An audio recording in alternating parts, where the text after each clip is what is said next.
Good morning, students. We were having a recap of the microeconomics chapter 1 and 2. We have studied about the what is economics and the different types of economics. Now we were studying about the problems that we face while studying economics, or can say the issues we need to solve while studying economics. The issues which we need to solve are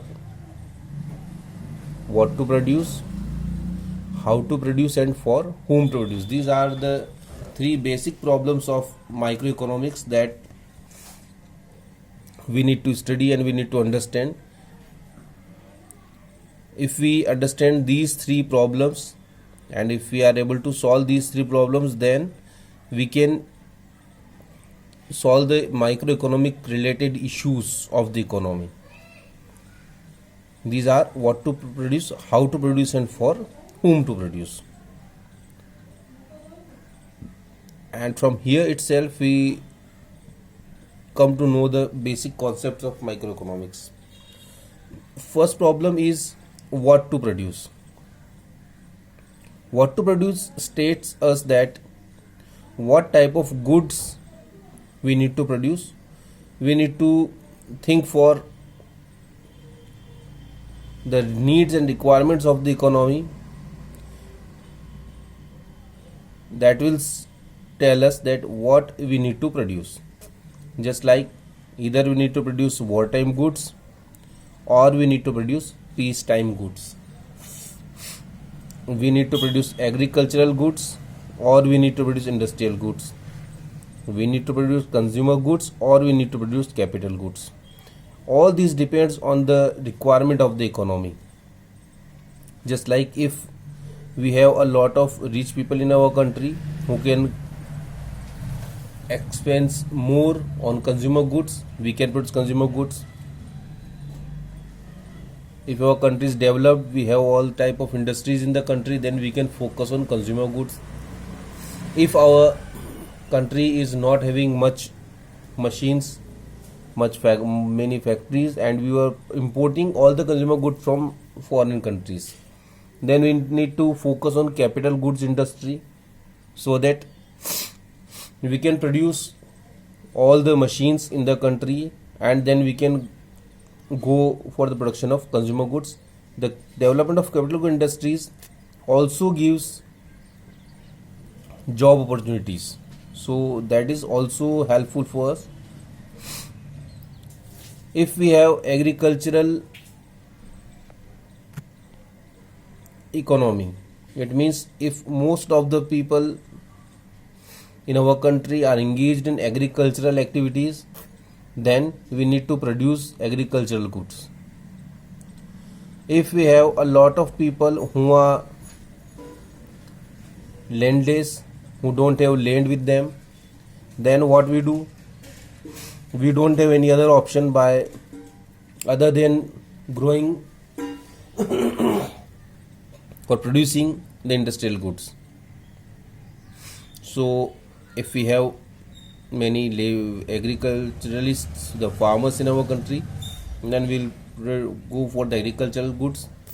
If our country is not agricultural country, then we will go for the industrial goods. So that is also can be seen by the capacities of your economy.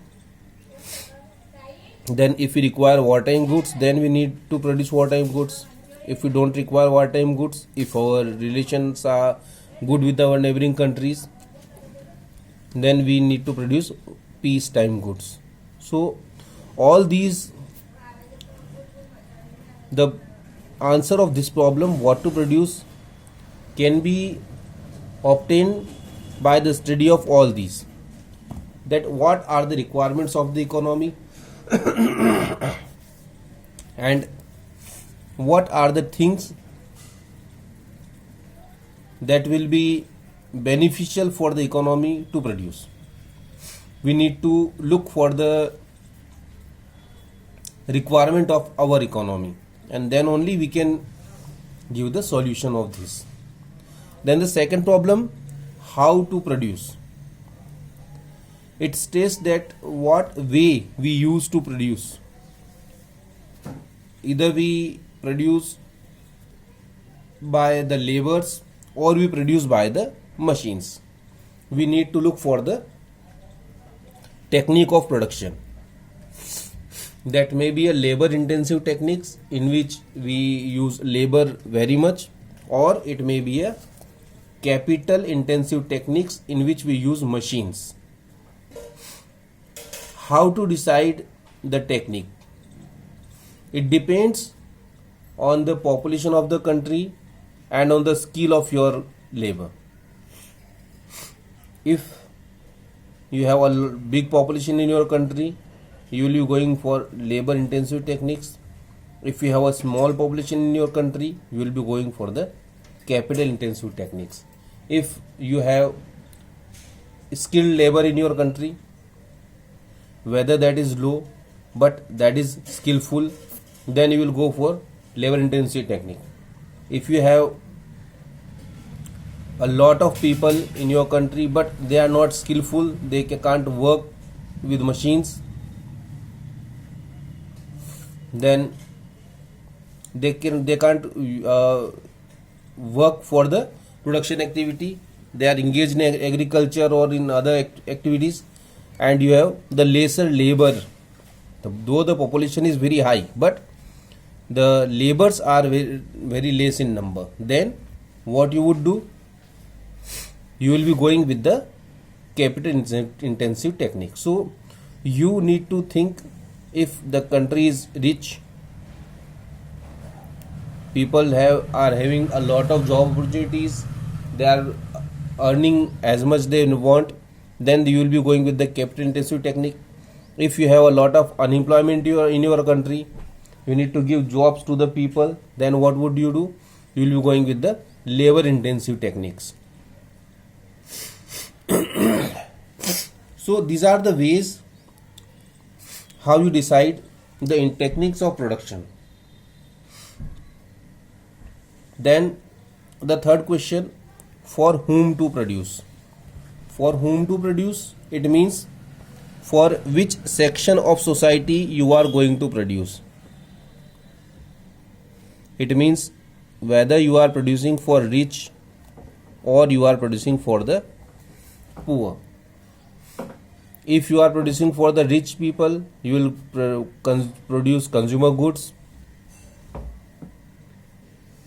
If you are producing for the poor people, then you will be producing the things which are very much required for them. How to decide that for whom to produce? This can be decided first by the policies of the government. If your government is a socialist government, they will think more for the people, poor people, so the producers will produce more for poor. If your country is having a lot of poor people who earn their livelihood, who are working to earn only the livelihood, then you can't produce for rich people.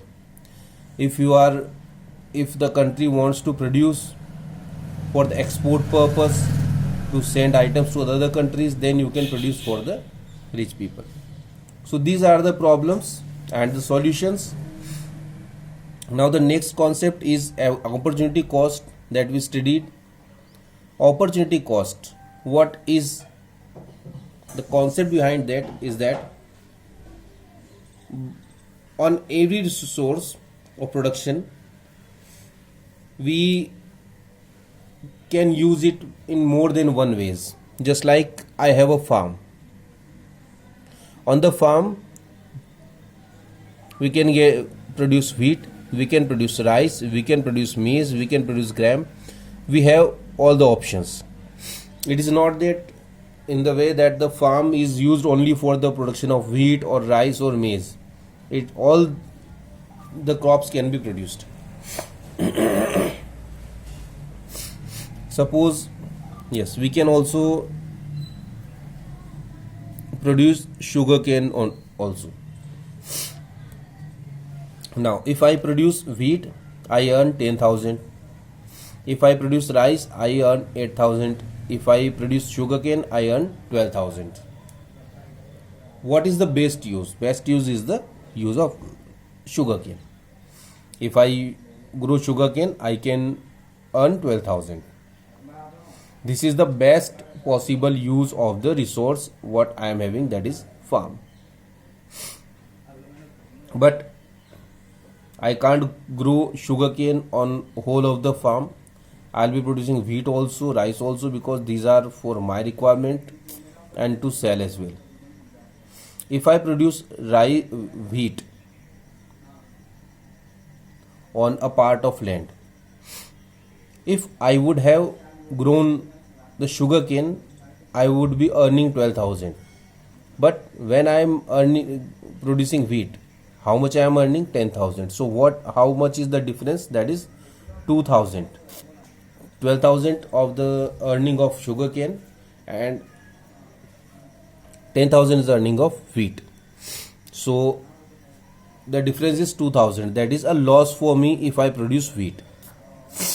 If I produce wheat instead of sugarcane, I get a loss of 2,000.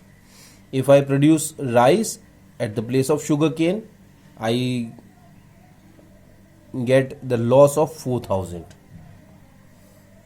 This is not exactly the loss. This is the money which I could earn but I didn't earn. Why? Because I choose the other way to produce. So this is called the opportunity cost. It means this much amount I would have earned if I produce sugarcane, or this much amount I could have earned if I produce sugarcane. So, but I didn't get this much opportunity as I was having to earn, but I lost this opportunity because of the producing other items like wheat and rice. So this is called the opportunity cost, the opportunity of the amount what I have lost. So this is the concept of opportunity cost. We lose something in order to produce any other item, and that opportunity lost is called the opportunity cost. If we count opportunity cost per unit, then it will be called marginal opportunity cost. So this is all for the revision of chapter 1 and 2. If you want to study all these in detail, you should go through the older videos that we have sent you in the month of July. Now we will start the chapter 3 in the next video. Thank you.